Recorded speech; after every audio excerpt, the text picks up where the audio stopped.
の体がねどんどん痩せ細っていってて、全てが手間やん旅って。随分とコメントをしてくれる人が多くなって、時間ってマジでないからね。これおっさんがよく話してるやつや。なんで俺大都市から大都市に移動してんのやろ。街中でずーっと広告が流れてる。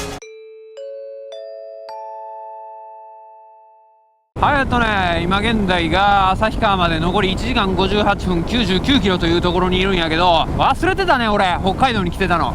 札幌にいることによってちょっと感覚が狂ってた。大都会うぜえみたいな気持ちになってたけど、どうこれ国道275号はね日本の胃袋を支えてるね。ただねちょっとね残念ながらこの旅を進めれば進めるほどではあるんやけど、俺の体がねどんどん痩せ細っていってて、腕細いみたいなコメントをいただくことが結構多いんやけどさ、さらに細くなってるな。俺だってもうこの腕時計のバンド一番細いから、写真みたいな体になってきてる。なんかね食べないんよな。めんどくさいと食事を放棄しちゃうタイプ。日本じゃないわ。食欲よりも睡眠欲優先しちゃうタイプで、お腹空いたな、なんか買いに行く、でもな眠いなみたいな、じゃあもう寝よう。で寝て起きたらさ空腹感で紛れてるやん。悪循環。それでもうガリッガリになってる。しかも旅なんかしてたらさ飯食おうにもどこで飯買っていいかわからんで、だからそれを調べるのもめんどくさいから、全てが手間やん旅って。まず今俺こうやってホテルまで移動してんのも手間やし、ホテルを探すのも手間、飲食店探すのも手間やし、日常生活が大変で食事がねかなりおろそかになってて、もうすでに2、3キロは痩せてんちゃうかな。体感ではもっと痩せてる気がするけど、最近シャワーを浴びるときに自分の体を見るのが嫌になってきてるわ。でこうなってくるとさ、今度はさ胃袋がさちっちゃくなってて食べられへん。後ろにミサイルがいるな。ハザーディングしよう。ほら行け。すまない、危険な抜かせ方をしてしまってすまない。お礼してくれたね、ありがとう。カーブで抜かさせたけどね。今までの人生でもね太ろうと思って太ったことはあるけど、むっちゃ努力して食事して太ったことはあるけど、太ろうって思うのやめたらもうすぐ痩せてまうねんな。だから太ってる人の気持ちが正直全然わからない。ツイッターとかでさよくこれむっちゃ効くダイエット法みたいなんでさリツイート回ってくるやん。ダイエットを成功した伊集院光が言ってたんやけど、ダイエット成功したんだからダイエット本とか出したらどうですかって聞かれた時に、いやでも食うな運動しろぐらいしか言うことないって伊集院光が言ってて、俺もねまさにその通りやと思う。多分ね食べてるからあかんねん。あんなリツイートしてる間はもう一生痩せれへんよ。そりゃそうですよ。リツイートしながら食べてたらダメよ。食べなきゃ痩せるんやから。食べなきゃっていうかタンパク質だけ取ってね、どうでもいいわそれは。一番簡単な痩せる方法は俺の実家で生活することかな。現実的ではないけどね、あんなんでよく生活してたなって思ったもん。俺軽い育児放棄と言ってしまってもいいレベルで食事をしてなかったな。うちの親も食事をしてなかったんやけど、全員で食事をしない家系やったんやな今思うと。ただ他の家がさどれぐらい食べてるかとかわからんやん。だからこれが普通なんかなって思ってご飯の量を食べてたんやけど、なんか大学とかで一人暮らししてから家帰ってご飯親に作ってもらって、飯食ったらお茶碗むっさちっちゃいシルバニアファミリーみたいなお茶碗出してきやがって、そら痩せるわ。太りようがないわこんな量で。なんやろな、食べてんのに太らんなみたいな。違う食べてないねん。全然食べてなかった。食べたら太るから。でそういう感じやねんで。今太ってる人も多分ねあれ食べてないのに太るなじゃないねん。食べてんねんで。その感覚は正しくないねん。自分の体重計を信じた方がいいから。体質じゃないから。食事量を疑う。どっちがいいとは言わんけどね。でも日本は幸い痩せてることを良しとする傾向がある国やから、まだなんとか生きれるかなって感じがする。もしもこれがアメリカやったらやばかったやろうね。虫けらみたいな扱いされんのやろ。でねYouTube 広告を使うことによってチャンネル登録が増えたおかげで随分とコメントをしてくれる人が多くなってありがたいね。本当にありがたい。でもちろんコメントしてくれる人の中には批判コメント、うるせえなこいつだみたいな、そういうコメントをしてくれる人もいるんやけどさ、よく言うやん嫌なら見るなみたいな。嫌なら見るなって俺絶対おかしいと思うね。見られんのが嫌なら発信すんなよって話やろ。だからどんどん見てどんどん批判をしてもらっても大丈夫。 OK。 ただね嫌いな人にお前嫌いだっていうために自分の貴重な時間を使うっていうのはねすごくもったいないことやと思うね俺は。特にウェブ上でのクレームコメントってねなかなか意味がないなって思ってて、俺に限らずやけど批判をされたところでへこむ必要って全くなくって、批判って絶対あるから。自分が何らかの意見を発信するんであればその考えに賛同する人もいる一方で、その考えに反対する人っていうのも絶対出てくるから。でそこに耳を貸すかどうかっていうのは自分次第なんよ。この批判にはすごい価値があるから従おうって判断してもいいし、この批判はちょっと俺が考えてることとは違うなっていうんであればば無視すればいい。お互いね自由に意見を言い合っていいし、でお互いにねそれに対応するかどうかっていうのも自由やと思う。だからね今後も批判はどんどん言ってもらって大丈夫。まあでも自分の貴重な時間を使ってまでわざわざクレームくれるのもありがたいよね。俺だったら絶対何も言わんもん。あこいつうざって思ったらもうそいつに時間使わんようにするから、なるべく会話をしないしクレームの意見なんて言わないし、一生来ない店リストなんかもう膨大になってしまってるから。でも別にその店に意見はしないでしょ。だって俺も別に行きたくないし、意見してまで直してほしいとも思わないからさ、勝手に潰れてくれたらいいよっていう話だから、潰れないなら潰れないでいいしさ、俺はもう関わりたくないだけやから。だからそこまでしてクレームを送ってくれるっていうのはある意味感謝しないといけないとは思うけど、でもその人は時間の使い方がすごい下手だなとは思うよね。その時間をもっとさ、将来これやりたいな的なのがあるんやったらさ、そこにちょっと近づけるような方法を模索してみるとかさ。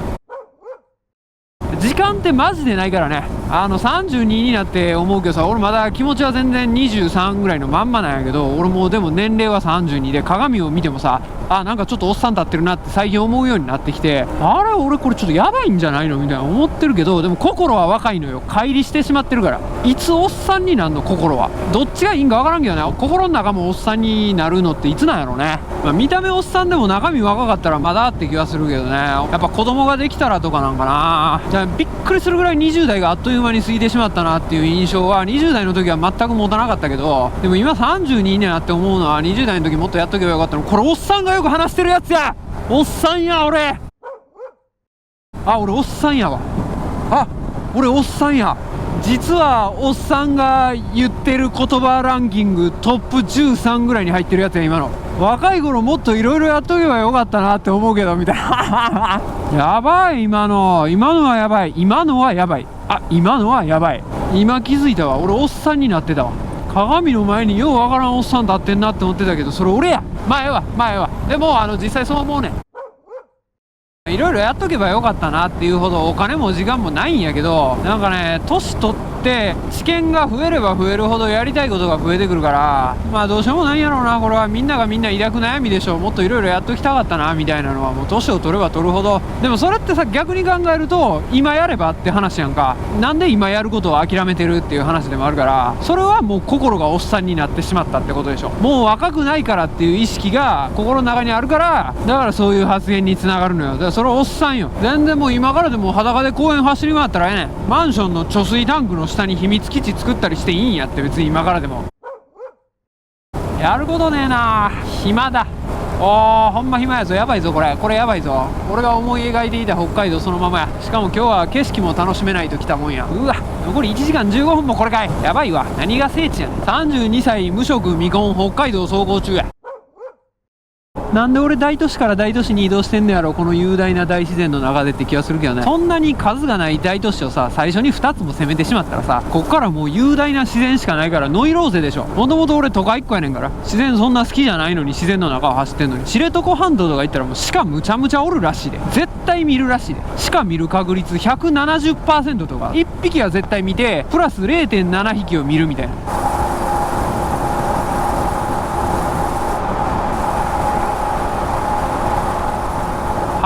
残り10分の 4.5 キロで旭川の中心地のホテルに到着します。もうここ旭川市と言ってしまって差し支えないんじゃないでしょうか。33万人都市ということで、中心部がどれぐらい発展してるのか気になるところやけど、旭川はね、道東の中心地に位置してるから、美瑛とか富良野とか様々な観光地に簡単にアクセスできるっていうのは魅力やね。札幌からっていうのはちょっとしんどいけど、旭川からは比較的近いので、もう好きなところを選びつつ、ここを拠点にしてもいいし、ちょっとだけ動きながらっていうのでもいいんやけど、はい、旭川のマルハン多いな。北海道はマルハンが。